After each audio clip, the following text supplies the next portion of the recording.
Hey guys, welcome back to the channel. So today I am back with a simple sketchbook painting and I'm in the mood for something a little bit moodier, like a rose in the fall. So the mood I wanted to capture was half dead, not completely dead yet, kind of like when you transition into the fall, like things are a little bit brittle, a little bit dry, but not completely dead yet, just like the start of fall. So right now I'm just painting the background in one color and I chose to mix light blue with white and a little bit of gray so you get this kind of moody gray sky. Next I want to create a bit of details in the background, but something just a bit ambiguous and perhaps like a shadow in the background. So I'm just taking a white brush and I'm adding a little bit of gray in the middle and a bit of darker shade of gray around it, and now I mix it with brown and I'm creating this kind of shape of trees in the background, but just kind of sketching my way, and like I said, just very ambiguous shapes. And then I just kind of like blend it into the background so that it's not very sharp. So this is the part where you just have to really trust the process and continue to go with the flow with it. I'm just kind of trying to soften the edges around this.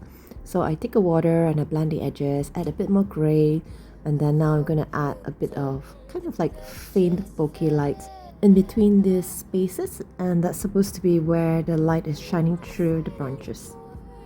So for the bokeh lights, I'm also using a very similar shade of gray because I don't want this background to stand out as much, because the focus of this are going to be the roses which I'm going to draw over this background. Once that is sorted, I'm going to take a very fine tip brush. This is size 000. I think it's the smallest you can get. And I'm going to draw the stem of the roses.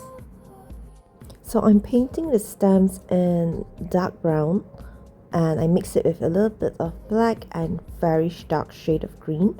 And for the stems, I want them to be very thin, delicate, and very uneven. In a sense, it's like not one straight line going down.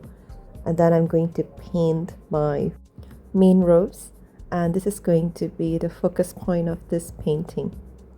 So these were supposed to be fall roses, which also means that they are kind of like drying out but not completely dry yet. So I'm mixing red with brown, and I add a little bit of yellow ochre mixed with peach to get this brownish red sort of color. So for the tip of the other stems, I'm going to paint tiny rose buds on top of it. And next we're going to draw the leaves. So I want the leaves to look a little brittle, so that's why I'm painting them facing downwards, and some of them kind of like a little bit thinned out. And I'm painting the leaves in dark green mixed with crimson red. Once I'm satisfied with the color, I continue to just draw the outline of all the other leaves first, and then I'll color it later. So because this bottom half of the stem looks a little bit bare, so I'm gonna paint more leaves here, and I want them to be, how do I say, like connected. So I will draw some leaves overlapping from one stem to the other. Once I'm satisfied with the placement of the leaves, I then paint over the leaves, and for some of them I add more red or more green.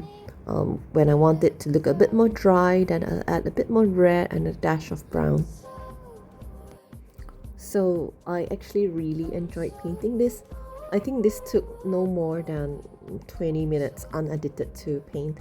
And I hope you find this tutorial useful, and thank you guys so much for watching, and I hope to see you again in the next video. Goodbye!